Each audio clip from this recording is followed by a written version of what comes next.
Magandang hapon mga kapanalig. Welcome sa programang Usapang KKK, Kalusugan, Kagalingan at Kagandahan. Ako po si Ivy at kasama natin si Dr. Irene Lim. Para po sa inyong mga katanungan, maaari po kayong mag-text sa 0918-837-4827, 0925-896-1689 at 0917-810-6169. Para po sa may mga signal cable audio, kami po ay nasa channel 313 at sa eradioportal.com/Luzon AM stations/kilohertz Radio Veritas 846. Magandang hapon, Dok.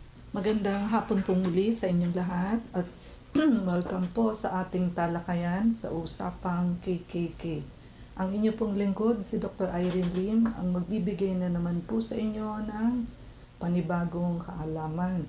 And always remember that knowledge is power. Ligtas ang may kaalaman. And when you lose your health, you will lose everything. Ang tatalakayin po natin sa hapong ito ay tungkol po sa osteoarthritis, a degenerative disease. Okay? Kahit po ito ay natalakay na natin in the past, so napakarami hong tao ang pag nag-edad na may mga masasakit ho sa katawan. And paano ho natin masasabing ito ay osteoarthritis? Ang osteoarthritis ho ay isang klase ng rheuma that is caused by wear and tear ng cartilage. And usually ho, ang naapektuhan nito ay yung after the age of 40. So, mas sa may edad. And usually affects isolated joints or yung mga joints so usually affecting one side of the body. So, if it is left. So, if it is right, on the right. Bibihira po ito na symmetrical or parehong left and right. It also causes discomfort in the joint but does not usually cause swelling. So, wala naman ho itong pamamaga and it usually affects the weight-bearing joints tulad ho ng hips and knees. Sa katawan ho natin, ang hips at ang tuhod, yan po ang dalawang joints natin na nagkikerry ng body weight natin o bigat ng katawan. Kaya lang po, mas pangit ho pagka doon sa knees kasi ang knees, mas maliit na joint siya kumpara sa ating hips. So, ang hips mas malaking joint siya to carry our body weight. But the knees, alagaan ho ang tuhod, do not abuse your knees by running, jogging, pag may edad na, 40 and above, because you may lose your kneecap. Pag nabasag ho yan, hindi nyo na ho yan maibabalik sa dati. Ang paglakad ho ay napaka-importante. Pag hindi ka na makalakad, simula wheelchair, sa susunod, bedridden ka na. So, magiging alagain ho kayo. Mabuti kung may pambayad kayo ng caregiver. Ultimong iihi kayo, hindi kayo makapunta sa banyo. Bakit ho? Kasi nung hindi pa nasisira yung tuhod ninyo, kahit may edad na, denial ho kayo, nag-jogging pa kayo, kung ano-ano ho ng mga high impact exercises, kayo ho ay nag-ballroom dancing pa, hindi na nga ho kaya. Ang pagsisisi ho ay nasa huli, pagka sira na ang tuhod. Maaalala mo, sasabihin mo sa sarili mo, sana pala, inamin ko ng mahina na ang tuhod ko para hindi na nasira at naingatan ko. And it does not usually cause fatigue. Ito yung may mga brief morning stiffness, pagkagising, hirap igalaw yung mga joints kasi naninigas. And ito ho ang most common form ng arthritis. So, it is termed as degenerative joint disease and most often characterized by joint pain. And joint pain is due to gradual loss ng cartilage.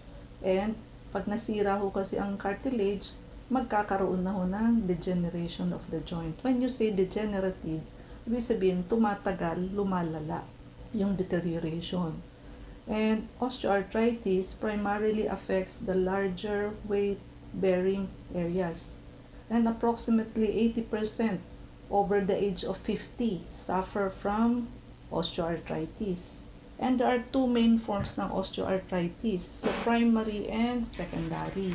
Ano bang kaibahan ng dalawa? Yung primary osteoarthritis, it usually begins after the age of 45. It affects yung fingers, yung neck, lower back, knees, and hips. And the cause is what? Unknown, usually. And obese individuals tend to develop it more commonly. Kadalasan ho, yung mga matataba. And of course, as you gain weight, yung pressure ho dun sa weight-bearing areas such as the hips and the knees, of course, increases dramatically. And pagka ho ang obese patient runs or jumps, yan ang madalas kong sinasabi sa inyo, ang taba-taba ninyo, tapos tatakbo kayo or tatalon kayo dahil nakapanood kayo sa television or nakapakinig kayo sa radyo na kailangan nag-exercise. So, edi bigla kayong nag-jogging at gumawa ng mga exercises na tumatalon. Yung weight ho na ilalagay ninyo sa inyong tuhod is what? 10 times than your body weight. So, kung ang 250 man ay tumalon ho, so you could just imagine the pressure doon sa hips and knees niya. It could be as much as a ton. So, biruin mo 250 pounds o times 10 mo yan. 2,500 pounds yung inilagay mo doon sa tuhod mo. Paulit-ulit ko yung sinasabi sa inyo. I-times 10 ninyo yung timbang ninyo. Yan ho ang bigat na ilalapat ninyo sa mga tuhod ninyo. Kaya, tapos fragile na ho yung tuhod dahil 40 or 50 and above na. Degenerative na. Kaya wag hong pilitin. Aminin natin ang katotohanan na hindi na ho yan kasing tibay at yan ho ay marupok na because of wear and tear due to aging. Para hong sasakyan, syempre iba yung bago, iba yung second hand, iba yung luma. So yung luma, pag pinaandar mo yan, marami na ho yung sakit. Yung secondary osteoarthritis, ito naman ho yung due to trauma. Ano ibig sabihin ng trauma? Hindi ho yung ibig sabihin na nasuntok or hindi ho ganun. Ang kadalasan, yung mga, kung ano yung trabaho mo, yung ano yung mga common part ng katawan mo na ginagamit mo, paulit-ulit yung action mo everyday, ayun, doon ho na sisira. Like, ex-football player ka, usually, yung fingers at tuhod mo ang nadadamage because of repeated trauma doon sa joints na yon. Kung weightlifter ka, commonly, yung shoulder mo tsaka knees mo due to repetitive trauma doon sa joints na yon. Kung tennis player ka, so, shoulder pa rin at saka sa lower back. And which can lead later to chronic trauma and degeneration ng joint. Kung factory worker ka naman and construction worker, kadalasan may osteoarthritis ka because of repetitive nature ng ginagawa mong motion every day. Okay? So, sheet metal worker ka, kadalasan may swollen finger ka sa joints. And for the past 30 years, yun ang ginagawa mo. Same motion every day. So, yan ang tinatawag na osteoarthritis na secondary. Repetitive trauma. Dahil sa paulit-ulit na motion na ginagawa mo for the whole day, every day, for a long period of time. Kaya ho dapat iniiba-iba rin yung range of motion. And of course, sabi nga our bodies are temples of the Holy Spirit. Kailangan ho, iniingatan natin yung ang ating katawan because that is the temple of God and the Spirit of God lives on us. Pagka ho iniingatan natin yung katawan natin, we are honoring God.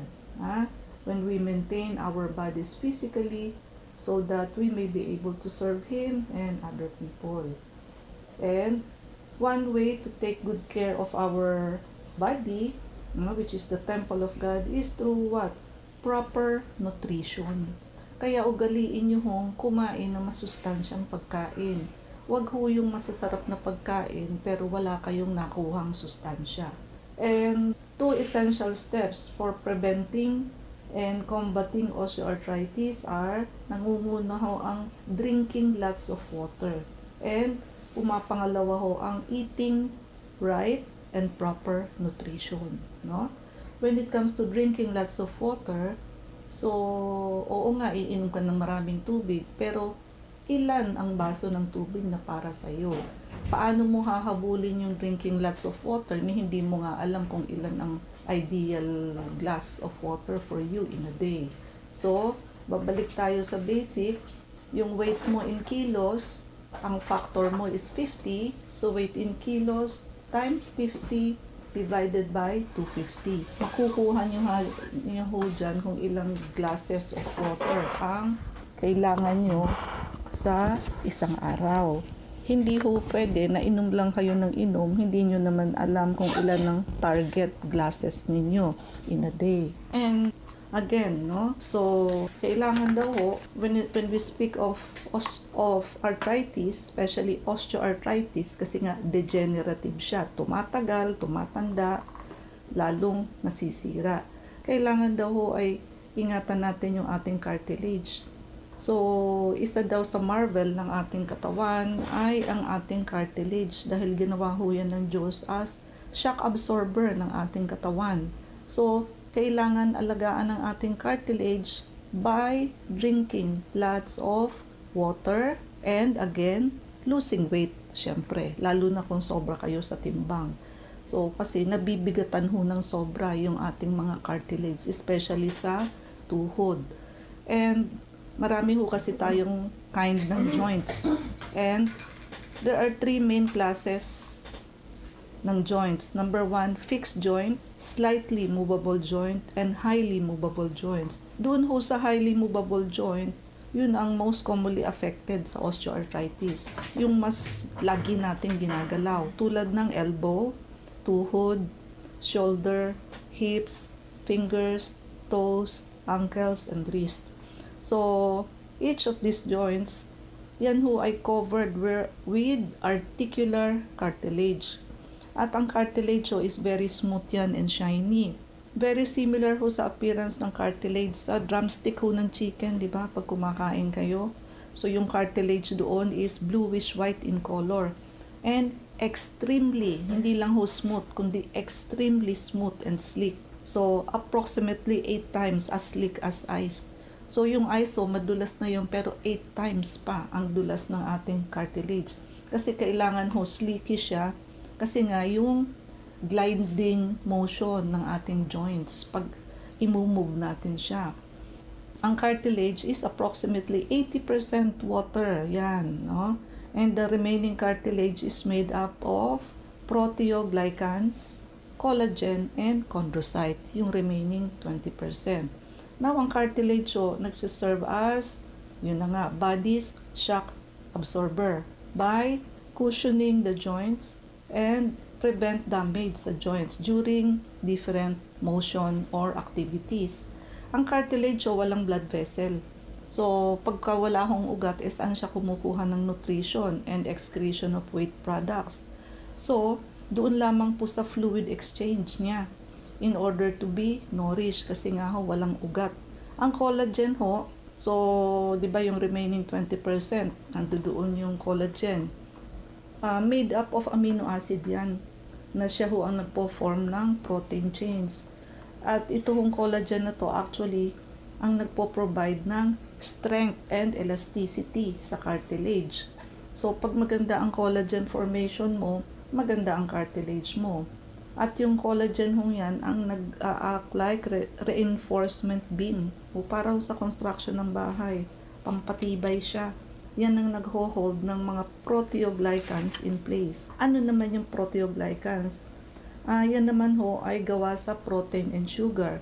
Yan ho ang nag-e-encircle sa collagen fibers. Nagpo-form ng dense, water-loving, filler-like material in between the strong strands of collagen. So isipin yung walis tingting, isipin nyo siya yung collagen at yung nakatali sa kanya, di ba? Naka-encircle sa kanya para mapagdikit-dikit mo yung walis tingting. So siya ho si proteoglycans. And yung cartilage ho get both its shape and strength galing sa proteoglycans. And yung cells ng cartilage, nag-i-start ho yung mamatay due to toxicity, poor nutrition, or systemic disease. So pagka ho ganun, yung kondisyon ng ating katawan, then the cartilage is unable to do adequately repaired. So hindi na siya nagre-repair pagka ganun. Yung cartilage framework then begins to splinter. Kakaroon ho ng mga crack and break off. Nagli-lead to joint degeneration. And as the cartilage wears, siyempre ho, pag nasira na, nag-crack, pati ho yung enzymes are also leak. Nagli-leak ho siya sa cartilage at nadi-destroy mo yung collagen and even the proteoglycans. So, nagiging vicious cycle ho yan paulit-ulit na nagkakos ng joint destruction at nakaka-increase ng joint pains. And eventually, yung cartilage later on ho, so magiging very thin na yan. So, pag manipis na ho yan, madali na ho yan mag-worn out. And it actually wears through, no? And ma-expose na ho yung bones. Pag nangyari ho yun, it is already very difficult to repair the cartilage. And gagawa ho, as compensatory mechanism, gagawa ho siya ng fibrocartilage. Kaya lang ho, to cover the bones, para matakpan uli. Kaya lang very short lifespan ho yan at hindi ho siya matibay. So, masisira din ho yan. So, pagka ho ganun na, nasira na, magkakaroon na ho ng yung bone, magra-rub to each other. So, magkakaroon ng friction. Kaya ho, yung fluid galing sa cartilage, which is making up the 80% ng cartilage, ay maglilik na ho doon sa damaged bones, causing even further damage kasi pati yung fluid nag-leak na. And therefore, it is important to identify yung ganitong problema kasi ho, ayun na nga, it is important for us to keep our cartilage healthy by drinking lots of water. Kasi ho, pagka enough yung water ng ating cartilage, nagiging spongy. Dapat naman ho talaga spongy ang cartilage. Para ho siyang foam na nakasok sa tubig. So, ang tubig ho is yung synovial fluid natin. And pagka ho yung pressure, inilagay mo doon sa joints, yung synovial fluid ho natin, mai-squeeze out yan. So, yung synovial fluid thus squeezes in and out of the cartilage with rest and activity. So, it is therefore critical na magkaroon ho ng sufficient water intake in order to have adequate synovial fluid. Kasi pag walang enough synovial fluid ang isang joint, paglagay ho ninyo ng pressure, kakaunti pala yung synovial fluid, wala na ho synovial fluid, magra-rub na ho to each other, magkakaroon ng friction, the more damage ang mangyayari. And so, aside from adequate water intake, kailangan ho kumain ng proper nutrition. So, i-avoid ho yung mga pagkain mataas sa arachidonic acid. So, ang arachidonic acid ho, fatty acid yan, na nakukuha sa saturated fats and animal fats. Nagpuproduce ho kasi ng dangerous form of prostaglandin, ang arachidonic acid, causing inflammation. So, iwasan ho yung mga pagkain rich in omega-6. Omega-6 ho, pro-inflammatory. What is good is omega-3, which is anti-inflammatory. So, ang tilapia ho, mayaman ho yan sa omega-6. So, pro-inflammatory ho yan. So, kung kayo ho may arthritis, huwag kayong kumain ng tilapia. And yung iba pa hong rich in omega-6, yung mga safflower, corn, sunflower oil, margarine, at ayun, yung mga fried foods. So, ang gamitin nyo ho is good oil, extra virgin oil. Yan ho ang okay. Very rich in monounsaturated fats, pati ho yung almonds, pati yung avocado, macadamia nuts, and canola oil. Yun ho ang good. Omega-3, no? Sa fish oil ho ito nakukuha. Very effective po yan for reducing inflammation, especially in osteoarthritis. Makukuha niyo ho yan sa salmon, mackerel, sardines, and other fishes. At least 3 to 5 servings dito. Pero kung hindi ho kayo nakakakain ng isda, kailangan ho mag-supplement kayo ng omega-3. Lalo na kung may osteoarthritis ang pasyente, no? So, bukod sa iiwasan yung pagkain marami sa arachidonic acid na binanggit natin, kailangan din ho natin ng vitamin C and E. Kasi ang vitamin C and E nakaka-decrease ng cartilage loss. Nasuslow down niya ho yung progression ng osteoarthritis. And ang vitamin C and E nagwo-work ho yan synergistically. And they protect against the breakdown of cartilage. 800 international units so ng natural vitamin E a day. So sa may osteoarthritis. And sa vitamin C, 3,000 milligrams a day. So pwede hong 1,000 milligrams 3 times a day. Powerful agent ho yan that prevents oxidation. Kaya nakakalaban ho yan sa free radicals sa ating katawan. Kasi ang free radicals are what? Defective molecule, di ba? That damage the cells inside our body. And importante ho ang vitamin C and E sa pang-strengthen ng immune system. Also, aside from vitamin C and E, mag-take ho ng multivitamins. Kasi kailangan ho ng adequate level ng zinc, copper, boron, pantothenic acid, vitamin B6, and vitamin A.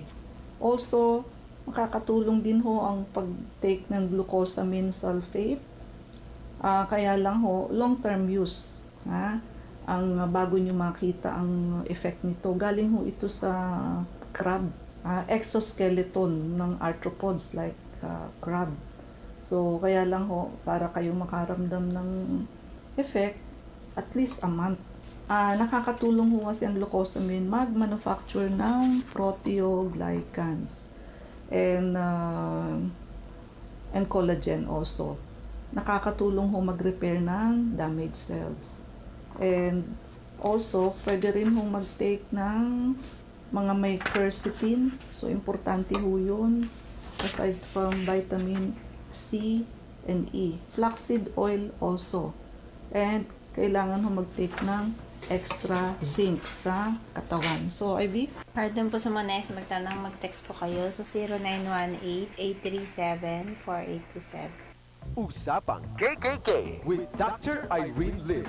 Pang KKK, ako po si Ivy at kasama pa rin natin si Dr. Irene Lim. Para nakakapataas daw ng uric acid ang aspirin. Okay, parang malayo kayo sa hulog.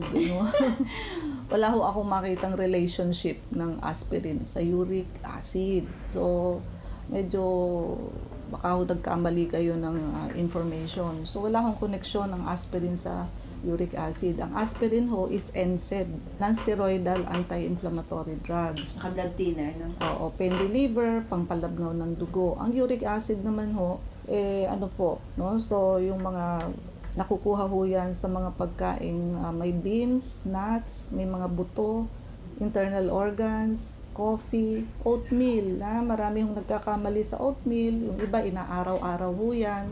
Mataas ho yan sa purine. Pag tinunaw niyo ho ang purine, uric acid ho yan. Pati ho cheese, no? So, yan ho ang mga bagay-bagay na iiwasan. Kasi, okay, ang mataas ho ang uric acid, namamana rin ho yan. Dugo-dugo din, lahi-lahi. So, at the same time, mag-ingat na ho, lalo na kung may lahi kayo. So, ayusin ho ang diet. Kailangan niyong umiwas sa mga diet na mataas sa uric acid. Dahil ang uric acid crystals po ay napakatatalim, no? So, yung may mga gouty arthritis ho, talaga hong sobrang sakit. Kahit hangin lang ho, no, masakit na ho pag dumampi, pag sinusumpong ho ng gouty arthritis. So, pwede naman ho yung maiwasan, umiwas ho sa mga pagkain na mataas sa uric acid. But paano ho kayo iiwas kung hindi nyo alam ang mga pagkain mataas sa uric acid? And of course, to dilute your blood, kailangan ho maraming tubig, no? So, walang tayong oras. So, mangyari po lamang na kayo magpalista kung kayo ay magpapacheck up. So, Unit 1101, Clinica Medica 101, Centurion Medical Makati, Salamanca Street Corner, Kalayaan Avenue, Makati City. So, ang landmark po natin is along Makati Avenue, yung corner General Luna Street, no? Nasa loob ho ng Century City ang Centurion Medical Makati. Everyday ho bukas ang clinic, pati na rin ho Saturday, Sunday, and even holidays. Kailangan lamang ho magpapalista kayo ahead of time, no? IB ang mga numero. Pwede po kayong tumawag sa 546-9412. Pwede rin po kayong mag-text sa 0925-896-1689 at 0917-810-6169. Prevention is better than cure and health is the best investment. Regaluhan niyo po ang inyong sarili ng pagpapacheck up para ma-auscultate namin ng likod ninyo, maagapan ho kayo kung kayo ho ay may pulmonya. Sabayan nyo na ho ng pagpapa-vector scan, detoxification and blood cleansing program, kasi yan hong dalawang procedure na yan ang mag-a-address sa root cause ng halos lahat ng sakit. And para naman ho sa mga wala namang sakit at gusto lamang ho magpaganda, magpaputi at magpalakas, meron ho tayong beauty drip that is available for everybody. Please like, share, and subscribe. Sa YouTube ho at Facebook, pakitype lang ho ang Dr. Irene Lim. IB? Please like us on Facebook. Ang account po natin ay Clinica Medica 101. Maraming salamat mga kapanalig sa pakikinig sa amin sa hapon ito. Abangan niyo po muli kami bukas, alas 4 hanggang alas 4:30 ng hapon sa programang Usapang KKK. Kasama natin si Dr. Irene Lim, ako si Ivy at sumayin niyong katotohanan. Salamat po.